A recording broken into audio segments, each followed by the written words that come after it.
I mean, I know when Mark Robbins left, it genuinely put a dagger in the hearts of a lot of Coventry City fans. I think there was some stuff going on behind the scenes. We won't get into that. I mean, I don't know the ins and outs, but yeah, when Mark Robbins left, it was almost like, because people were saying, like, replace the Lady Godiva statue in the city centre with Mark Robbins, you know. Like, it was. Mark Robbins on the horse with no clothes on. I don't. When I work in Coventry, I don't walk past that every day.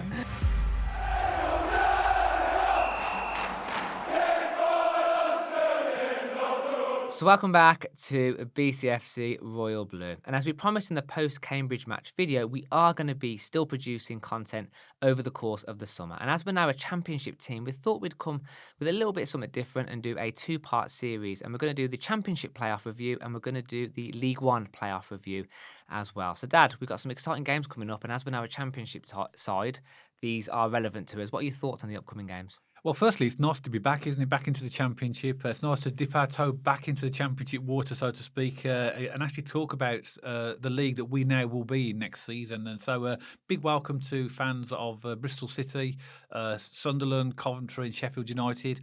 And we're going to preview the semi-finals today, aren't we, of the playoffs, and give our opinions on the clubs. And because ultimately, only one of these four teams are going to make it. So we're going to be playing three of them next season anyway. So it's nice for us to get back into it and have a look at these teams in a bit more detail. And even though we haven't been a championship, we were just talking before we came on air, didn't we, Matt? That both of us have been watching championship football anyway. Yeah.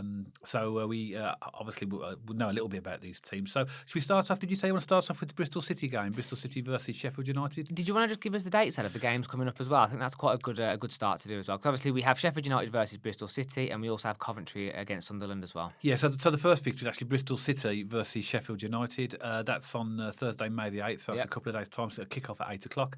The following day, we have Coventry versus Sunderland.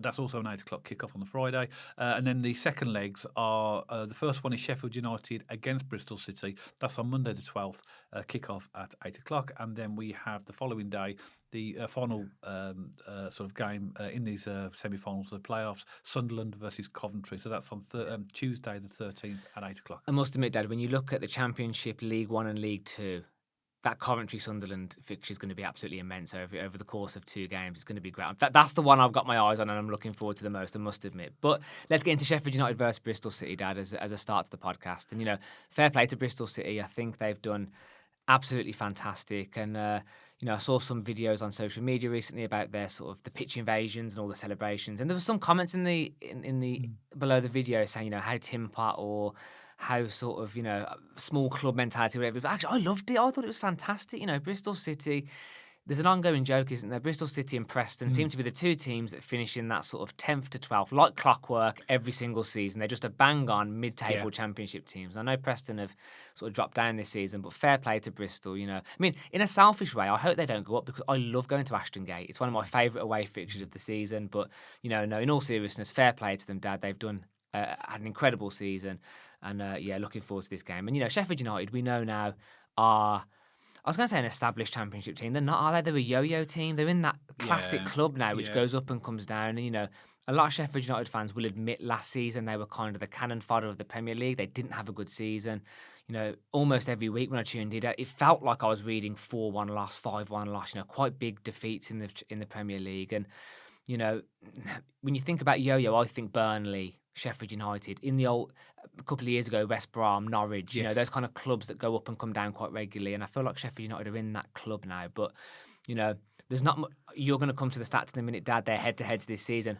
Not much separate these teams. No, they've had some pretty close games, this season. But so what I would say about Sheffield United is that, they had a really, really poor season in the Premier League. And what they've done, I think, has been very, very good. They've recruited really well because the danger is you come down, with a really poor season in the Premier League. What's going to happen? Look at Luton this season; they've got a double relegation. Absolutely. But they basically, brought in players that are on really good, sort of deals. Some frees. The likes of Gustavo Hamer, Callum O'Hare. Harrison Burrows, Kiefer Moore, Tom Cannon. There's some good players that they brought into that team that have enabled them to change their style of play slightly compared to what they were doing. Because I would have been worried if I was a Sheffield United fan if they didn't have that complete change of personnel. What would have happened in the Championship? But they've been competitive. They got to the playoffs. And Bristol City, I really like when I watch Bristol City. They're an attractive team to watch footballing wise. They try to play the right way. I think you've got to give all credit to Liam Manning, their manager, for the style that he's introduced into that club, and that I think that's the difference that's made them, as you mentioned, from that mid-table mediocrity they've had for so many seasons, that's pushed them that bit further now into the playoffs. Yeah, and you talk about Sheffield United and their recruitment, but again, maybe this is pot kettle black, especially being a Birmingham City supporter. But they do have a decent amount of money to spend, didn't they? I know Hamer cost them 20 million. I know Burrows cost them about 5 million. You are talking decent amount of money here for Championship teams, and I know Blues are going to spend big this summer, so I'll be wary of not giving club abuse for spending money. That absolutely isn't what this is. But I'm just making a point, Dad. Sheffield United do have a good budget, don't they? Yes. The likes of Bristol City, your Prestons, your Hulls, your kind of mid-table, typically Championship teams don't have that kind of money to spend. But that is not a knock. They've recruited well. They've spent well, absolutely. And, there's no doubt about it that Sheffield United are a very good team, Dad. And what I like about it is when you look at them last season in the Premier League, and the season they had, I think it would have been quite easy to get rid of Chris Wilder. Just in the context of there is no loyalty in football anymore. I've been hearing rumours, Dad, the guy, Leeds manager, he's gotten promoted on 100 points. They're thinking about sacking him. Daniel Farker. Apparently, which is crazy. So my point is there's no loyalty in football anymore. No. When you see the season that they had, it could be quite easy to give him the sack. They haven't. They've stood by him. And I know a couple of Sheffield United fans, Dad. They're big fans of Chris Wilder. He's a fan favourite. I think he's done well. But what happens is when teams get promoted, they just haven't quite got the push to get to that next level in the Premier League. And Sheffield United are definitely in that spot at the moment. But remember, Matt, Chris Wilder came in the Premier League season late on.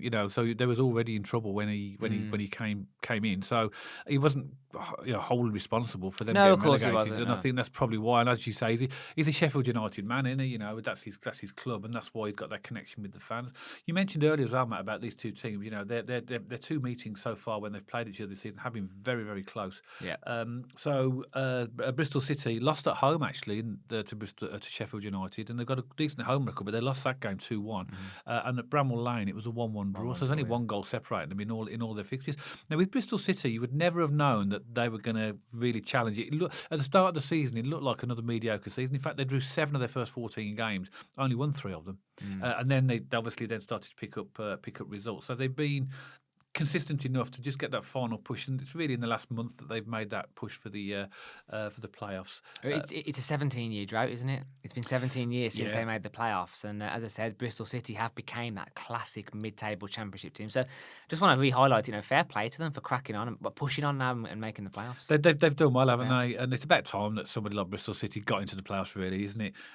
Their home form is what's going to be in their favour, I believe, for this. They've got in fact, actually, the Sheffield United are the 3rd best home record, and Bristol City are the 4th best home record. So it is going to be very much about what the home results are for each of these individual teams. So Bristol City will need to have a good performance at home, because Sheffield United are strong at home as well. The away form for Bristol City is about midway down the table, so they are capable of picking up away wins. But this is against a good Sheffield United team.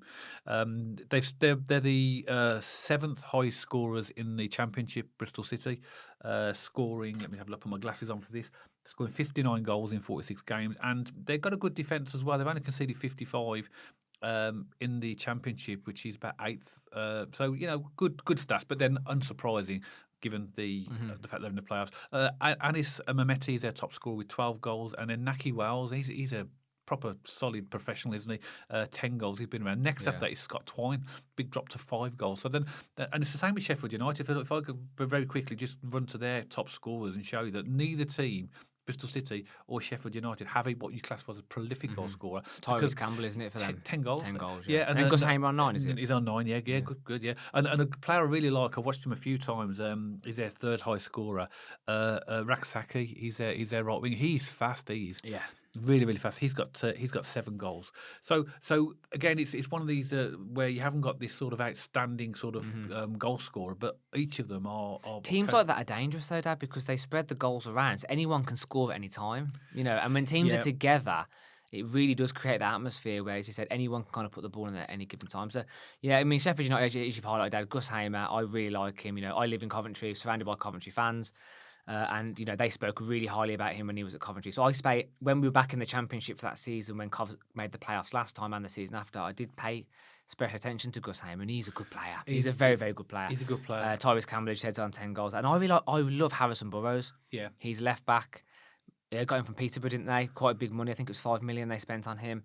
And, got 5 assists this season. He stretches teams wide. He's just a solid left. You know me, Dad, I was a left back when I was a kid. I have an appreciation, I think, for left backs. Martin Granger being my sort of the standard for me. But, I think this game's going to be won in the midfield because I think that Sheffield United have more quality than Bristol City. If I'm just being objective here, I think they have better players. But I've seen Sheffield United lose games this season from losing that central midfield battle. And when you look at Bristol City, Dad, I got their names here. Jason Knight, Joe Williams in the 2 centre mids, very good players. And they got a player called Max Bird as well. They do really good link-up play. He's their sort of slightly attacking-minded midfielder. I think it's going to be one in the midfield. And as you said, Dad, the home games are going to be absolutely crucial to this. But really intrigued to get your score predictions before we move on to the Coventry and Sunderland game. Oh, well, interesting. Just a few final things for me. Max Bird and Jason Knight are the top assists for Bristol City. So which backs up exactly what you said. But one thing I'd be just a little concern I'd have if I was a Bristol City fan is that Bristol City have only beaten one team in the top 6 this season. They beat Sunderland 2-1 at home. Every other home and away game has been lost or drawn. Right. So they've only beaten Sunderland home.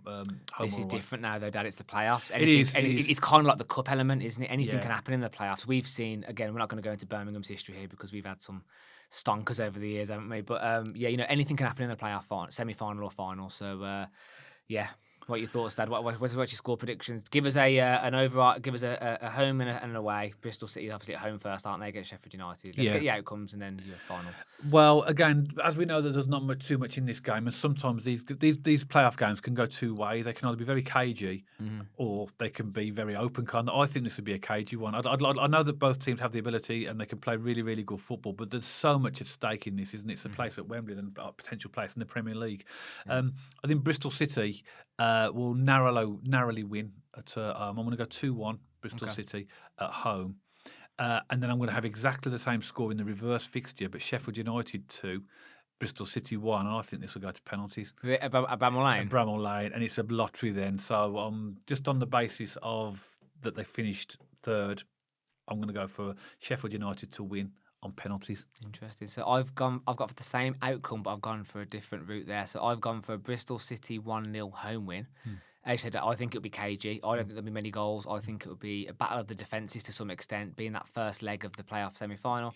1-0 Bristol City at Ashton Gate. But then I think Sheffield United are going to win 2-0 at Bramall Lane and take it to a 2-1 overall on aggregate. So we both think it'll be Sheffield United. But don't write off Bristol City. They are a good team, and I think this is going to be closer than what a lot of people are thinking. I think so as well, and I do like Bristol City, and they're more than capable of winning this. And but obviously it's a prediction, isn't it? And I think based upon it literally is the toss of a coin, but I'm just going to plump for Sheffield United.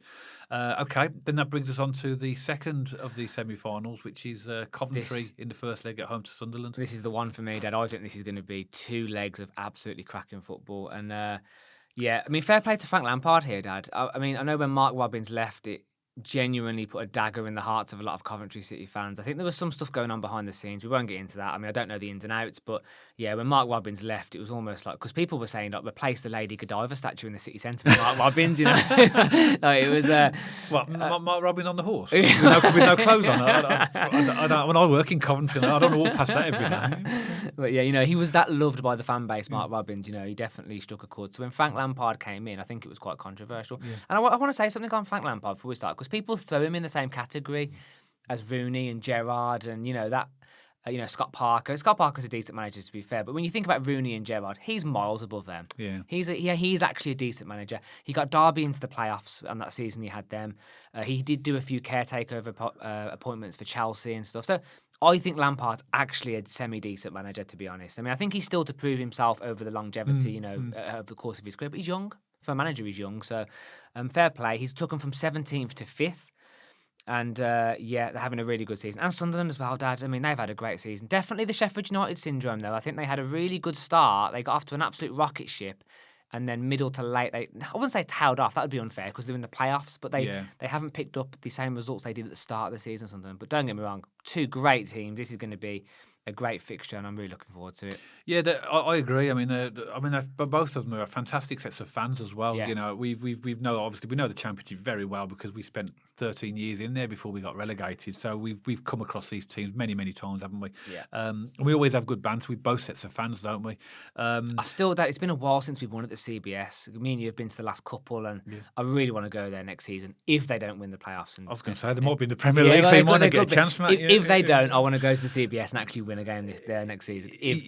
Who knows? Yeah, I mean, I must admit, I completely reiterate your sentiments about Frank Lampard. He has done a fabulous job. I think a lot of people raised a bit of an eyebrow when he was appointed. There's a lot of negative stuff about him, but he has done very, very well, hasn't he? I mean, to be fair, he came into a team that had a really good set of players anyway, but that's fine. But you've still got to make them, play a style and a system, and you've got to get them motivated.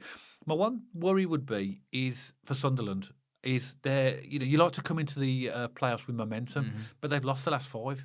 Right. And I'm just wondering whether or not that is down to the fact that because they've been safe in the playoffs for months, haven't they? Since the start of the season, Dad. I mean, so well. At the start of the season, they were battling for the automatics, and then they have tailed off, but they did so well. They've just been sitting in the playoffs for the past 6 months. It's a mentality thing, but I'm also wondering whether the manager has actually been sort of like protecting players for the playoffs. You know what I mean? Because you don't know, do you?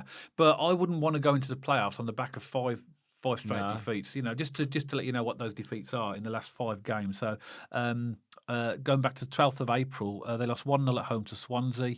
Then they lost 2-1 away at Bristol City. They lost 1-0 at home to Blackburn. Then they lost 2-0 away at Oxford. And in the last game of the season, lost at home to Queen's Park Rangers 1-0. That's not a set of results you want going into the playoffs. But as you mentioned in the last semi-final we just discussed about, it's a clean slate now, isn't it? It's got a cup element to it, hasn't it? It's got a clean slate. So besides that, I mean, before those 5 defeats, they had a very, very good season. In fact, for a lot of the season, they were challenging for the top 2. I think it's only really from February onwards when they started to tail off a little bit, all the way when Leeds and Burnley started to take over. So in the last 10, they've won 2, drawn 2, and lost 6. Whereas Coventry have won 4, drawn 1, and lost 5. So Coventry aren't in fabulous form in terms of their. In the last 10 games, Cov have a knack of this though, don't they? Do you remember 2 seasons ago where they were in and around the relegation zone by Christmas, and they just stormed and nabbed one of that last final playoff spaces. It was absolutely incredible story that season. They kind of have this knack, don't they, of finishing the season. I know you just mentioned their recent form isn't amazing, but they do have this knack of finishing strong and getting their way into the playoffs. And I think Cov are a club on the rise. I'm not just saying that because I have a lot of Cov fans around me and I live in Cov, but they are genuinely. I mean, I like the way they've done business over recent years, Dad. So they bought Gyökeres and they bought Hamer for £1 million a piece. They sold them both for £20 million a piece, £38 million profit. Yeah. That's how you run a good football club, isn't it? Yeah. And that's how you progress. You look at the likes of Brightons and the Brentfords and the Bournemouths. They do that. They attract Brighton players. are masters at it, aren't they? Oh, but the Bank of Chelsea. I mean, it's over to Chelsea for add a couple of zeros on the end, sell them to Chelsea. But that is the way to run a club. You get good players in for you identify talent and then you sell them on for really big money. And Sunderland have had a really good model, Dad. They've recruited a lot of young players over the last 5 to 10 years, and now they're getting the fruits of that labour. So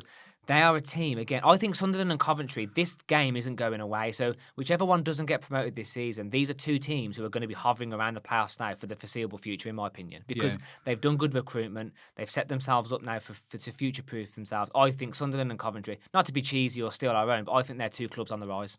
They are. I think Coventry have the advantage, though. If you look at the 2 games that they've played this season, Coventry beat Sunderland 3-0 at the CBS, and the away game at Sunderland was 2-2 draw. Yeah.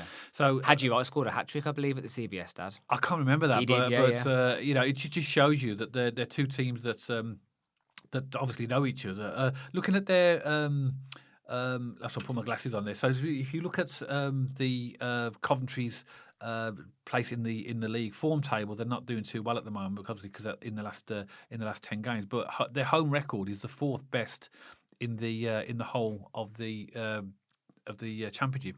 Sunderland are just one place below. They've both got a strong home record, just like we just discussed Sheffield United and Bristol City. But again, I don't think that would be a surprise to anybody that teams in the playoffs have a strong home record. But you see away records that that you need to be sort of looking at to see. Now, Sunderland have a better away record. They've got 33 points away from home in the Championship. That makes them fourth. Coventry are mid-table with 24 points. So there's a big difference in the away form. And in my opinion, this is where this is going to be won and lost. I think both teams are going to be, wanting to have a really, really strong performance at home. But Sunderland have a much better away record. Also, Dad, did you know there's a massive rivalry between Coventry and Sunderland? Do you know this story? No. No, seriously, there was a huge rivalry between Coventry and Sunderland. And I didn't know this because apparently my friends used to go to Sunderland and it was really hostile. And they were telling me the history. So basically, I don't know what year it was. I want to say the 50s or the 60s. Basically, they every final weekend of the season now, every club plays at 12:30, don't they? But back in the day, you'd have 12:30 games and you'd have 3:00 games. And again, I don't know the ins and outs of this. Someone can fact check me or give me the actual right information. But basically, the story is Sunderland and Coventry were in a relegation battle, and Sunderland played first. And then in the Coventry game in the afternoon, they found out the result, and they were just kicking the ball around the midfield, and Sunderland got relegated. Wow. So Coventry were playing a team who were also with a threat of relegation. They found out the Sunderland score, and they just started kicking it around the midfield. And Sunderland got relegated, and they haven't let it go apparently. And there's this big rivalry between Coventry and Sunderland. No, it's huge, honestly. Yeah, it's an actual thing. Wow. So I'm expecting fireworks. I'm expecting a good game. They're both good teams, to be fair, Coventry and Sunderland. So I'm actually expecting a good game of football here. Both well supported. The atmosphere is good. They'll be cracking at they're both fixtures. I actually saw this morning that the CBS is fully sold out now. There's going to be 31,400 and something in there, so it's going to be loud. We were there. Do you remember the year they beat us 2-0 because they were pushing for the playoffs, and it was electric in there. Yeah. The CBS, when it gets going, is a very good atmosphere, but the Sunderland fans away are just as good. So that is going to be. Sunderland have an amazing away. They do have, and I think with the playoffs, I don't know if it's like the FA Cup where they have to have a certain percentage of the crowd. I don't know, but I mean, it's going to be a fabulous two legs. So Coventry's top scorer, as you've mentioned, I think already, is Hadji Wright with 12 goals, and a fantastic signing for them is Jack Rodoni. Oh, he's great. He's got 9 goals but 12 assists. Yeah. So he's been absolutely fabulous for them. He's their number 10. Yes, Victor Torp has got 6 goals. Ellis Sims 6 goals, and then you've obviously got Sakamoto, who's got 6 assists, and Mason Clark has 5. So lots of goals in them, and just drop a few names for Sunderland as well. Wilson Isadore's their top scorer with 12 goals, and then got Eliza Mayenda with 8 goals, and then Romain Mundell with 5. Then Joe Bellingham, who we know very well, 4 goals. Also, Dad, Joe Bellingham got the Young Championship Player of the Season. Did he? Yeah, he's done well there, hasn't he? Yeah. Yes. I mean, there's rumours that he may be moved on, or they might sell him, but obviously that's maybe for a different conversation. But another cracking game. So you can do the score prediction there first this time. Just really quickly, Dad, before listen to Coventry's midfield. For me, this is frightening. This is a really good midfield. You've got Hadji Wright on the left, Jack Rodoni in the 10, Sakamoto on the right, and then in the 2 6s you've got Ben Sheaf and Matt Grimes. What a midfield that is. Yeah. But then again, Dad, when you look at Sunderland, I like Sunderland because they're youthful, they're energetic. You've got Joe Bellingham, Chris Rigg, Patrick Roberts. Yeah. Again, a really good team. And as I said, if this goes the way I think it might, this has a chance to be a really, really exciting 2 legs. So I've gone for 2-0 Coventry win at the CBS. Okay. And then I've gone for a Sunderland win at the stadium, like 2-1. So that technically means Coventry will win that by 1 goal over the course of the 2 legs. But I'm predicting a home win in both of them. But because Coventry will score at the stadium, well, my prediction, they'll score at the stadium like that. I'll take them through. Yeah, okay. I'm going to go for a 3-1 Coventry win at the CBS. They're very strong at home, Coventry. They score plenty of goals, and obviously, you think that I know 3-1 is a bit bold, but I said in the first semi-final we looked at, you either have a very cagey affair or a very attractive, loose sort of game. I think this would be one of those. So I'm going to go for Coventry 3-1, but at the Stadium of Light, I think that Sunderland will win that. But I think with the 2-goal lead that Coventry would have, if my result was predicted was correct, I think it'd be too strong. So I'm going to go for Sunderland 2-1 win. Okay. at the Stadium of Light, which will make overall, like you, Coventry would win by One by goal. one So we've goal. done exactly the same, except I've gone for 2-0, you've gone for 3-1. So it's a 2-goal deficit, but Yeah. you give Sunderland a Yeah, goal. but again against Sunderland, they're such a their fans, that they're without a doubt one of the best away supporting Oh, club, million without percent. without a shadow of a doubt, and they're very well supported clubs. And if anything, Kemal, obviously we live in Coventry, we know a lot of Coventry fans. We'd love to see them be successful, but I'd love to see Sunderland be successful as Same, well, yeah. because their fans they're Well, Premier League fans. They're Premier League fans. What's really interesting, Dad, is I have a connection with Coventry because I live in Coventry now. I mean, we're both Brummies. We both grew up, lived in Hall Green for many, many years, didn't we? Season tickets and the Blues for many years. But we do live in Coventry now. And my sister-in-law lives in Sunderland. My nieces and nephews are Mackhams. So I've spent a lot of time in Sunderland. I know how passionate that city is about its football. When a game's on at the stadium, like the whole city shuts down. It really is just the pubs are packed. Yeah. It really is a city that loves its football, very passionate. And we think about how much they travel around the country. I've got a lot of respect for Sunderland, Plymouth, even Newcastle. The teams that travel that amount. Yeah. They have to travel an hour before they even get anywhere of value on their trip. So a lot of respect for both teams. But yeah, I've gone for a Coventry win over the course of the 2 legs. No doubt it's going to be tight. But excited to see these 2 games. Any final thoughts, Dad, before we close the video? No, again, it's just nice, Matt, isn't it, to be talking about Championship teams. We've been doing League One all season. No disrespect to League One, we've enjoyed it. We've had a fantastic season, but it is nice to be getting back to the Championship. So for Birmingham City supporters, these teams that we've been talking about, 3 of these we're going to be playing next season. So it's just exciting times, really. It really. Obviously, we wish all teams really, really well. All 4 teams who have got into the playoffs, but unfortunately, there can only be one winner. Absolutely, and I'm glad I'm not in that position, Dad. We know how horrible it felt coming back from Wembley, losing the Virtue. Imagine coming back and losing the playoff final. No, it doesn't even bear thinking about it, does it? No. But as always on this channel, we love the fan engagement and we love hearing from you. Please let us know your thoughts on the video that me and Dad just discussed. Maybe you're a Bristol City supporter, Sheffield United supporter, Sunderland or Coventry. We'd love to hear from you as well. And please let us know your thoughts in the comment section below. If you like the video specifically, please don't forget to give us a thumbs up and check us out on our social media channels. We have an X page, we have an Instagram page, and we're also over on Spotify, so you can listen to us or watch us over on that platform as well. And if you haven't already, please don't forget to subscribe to the YouTube channel and press that bell notification so you get notified every time we post a video. And myself and Dad will see you on the next one.